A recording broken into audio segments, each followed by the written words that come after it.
le monde bouge, Axel de Tarlet. Bonjour. Bonjour Mathieu. Le plan de Danone pour mettre fin à la mondialisation de l'agriculture. Vous ne rêvez pas, montez le son de la radio. Axel, vous avez rencontré le patron de Danone et il vous a expliqué sa stratégie. Oui, Emmanuel Faber fait un constat sans appel. Partout dans le monde maintenant, on mange exactement la même chose. Que ce soit au restaurant, dans les rayons des supermarchés ou dans les frigidaires, vous allez trouver les mêmes produits, les mêmes plats, les mêmes marques. Résultat, comme on a tout standardisé, eh bien partout c'est la monoculture. Alors Emmanuel Faber donne 2 chiffres.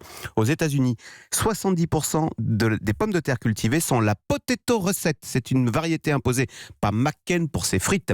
Et 60% des tomates sont des Florida H57. Ça, c'est une variété de tomates imposée par Heinz pour son ketchup. Toute cette monoculture se fait bien sûr à grand renfort de nitrates, de pesticides et autres OGM, avec pour conséquence qu'aujourd'hui, les sols sont lessivés et ne produisent plus rien.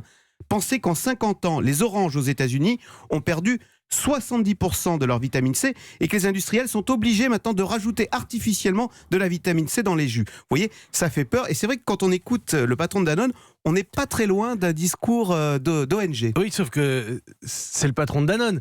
Et les géants de l'agroalimentaire sont quand même largement responsables de cette situation. Comment on en sort ? Bah oui, il faut refaire le contraire de ce qu'on a fait. Il faut revenir au local et à la diversité. Donc le contraire de ces grandes marques mondialisées. Donc Danone multiplie les toutes petites marques. Alors donc par nature, c'est comme elles sont toutes petites, on ne les connaît pas. Alors certaines quand même, les 2 vaches par exemple, c'est Danone. Vous avez aussi, ils font la promotion des boissons et glaces à base végétale qui s'appelle Alpro. Alors ça a l'air de rien, mais vous voyez, cette marque Alpro, c'est 700 millions d'euros de chiffre d'affaires et des ventes en hausse de 30% avec de grosses marges parce que c'est vendu plus cher. Résultat, le groupe Danone génère 2 milliards de profits au point qu'en fait, le français n'a plus qu'une seule peur, c'est se faire racheter par un de ses concurrents qui voudrait prendre un raccourci vers le bio et vers le local, car tous ces géants de l'agroalimentaire de Nestlé ou Unilever sont confrontés au même problème, la faillite de ce modèle standardisé.